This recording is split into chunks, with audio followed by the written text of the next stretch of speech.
ප්‍රේම දඩයම ඉදිරි කොටස් බැලීමට කාටූන් පෙට්ටිය අපිව සබස්ක්‍රයිබ් කරන්න. අපි යමු අද කතාවට. කලින් කොටසේ ආර්යමන්ගේ හිසවදීම නිසා ඔහුට සිහිය නැති වූ බව මගේ කලින් වීඩියෝව බැලුවනම් ඔබ දන්නවා.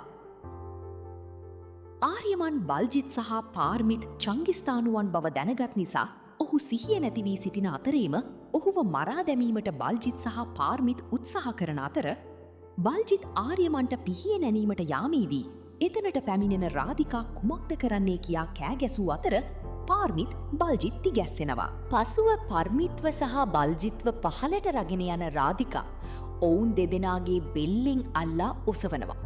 මොවුන් දෙදෙනා දන්නවා රාධිකා මකරෙක් බව. රාධිකා කියන්නේ ආර්යමන් කියන්නේ මගේ මහත්තයා. තමුන්ලා කොහොමද යාව මරන්න හැදුවේ? යනුවෙන් පසු බල්ජිත් සහ පාර්මිත් කියන්නේ ආර්යමන් අනේ අපි එහෙම කරන්නේ කොහොමද? ඒ ඉන්නේ මගේ පුතා කියා පවසනවා. එවිට රාධිකා ඔවුන් දෙදෙනාව විසි කරනවා.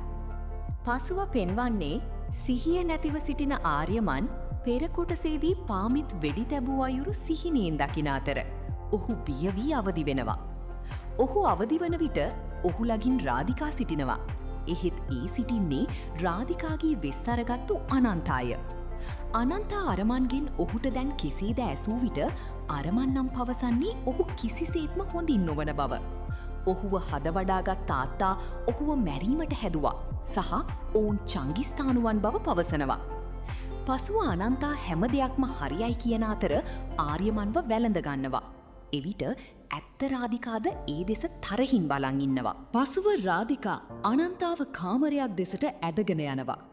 රාධිකා අනන්තාට කියන්නේ ඒ ඇගේ සැමියා බවද.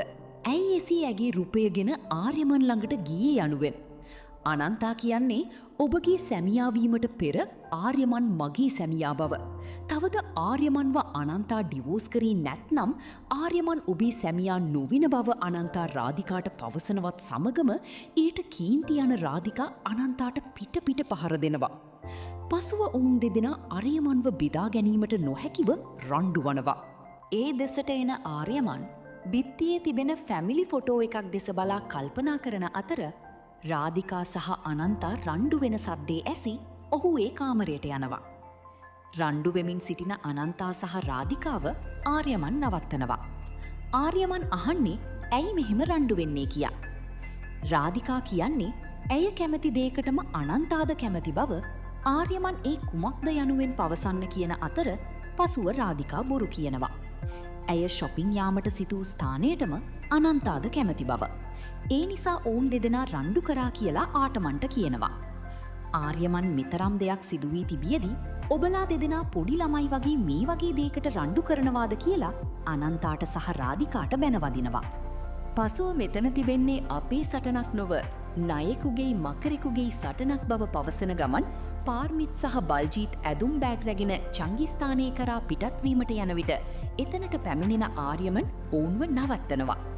ආර්යමන් පොලිසියට පැමිණෙන ලෙස පෙර පවසා ඇති අතර එතනට පොලිසියෙන් පැමිණෙනවා. පසුව ආර්යමන් පොලිසියට කියන්නේ මොවුන් චංගිස්ථානයෙහි ත්‍රස්තවාදියෝ බවද පාර්මිත් සූරී මාව මරන්න හැදුවා කියලා පොලිසියට පවසන්නේ මොවුන්ව දැන්ම අත්අඩංගුවට ගන්න කියලයි. පසු ස්පෙක්ටර් ආර්යමන්ගෙන් අනන්තාගේ දෙසට අතදිගු කර ඒ කවුරුන්ද ඇසු විට ආර්යමන් කියන්නේ ඒ ඔහුගේ එක්ස්-වයිෆ් බව. පසු රාධිකා දෙසට අතදිගු කර ඇසු විට පවසන්නේ ඒ ඔහුගේ දැන් වයිෆ් ලෙසයි.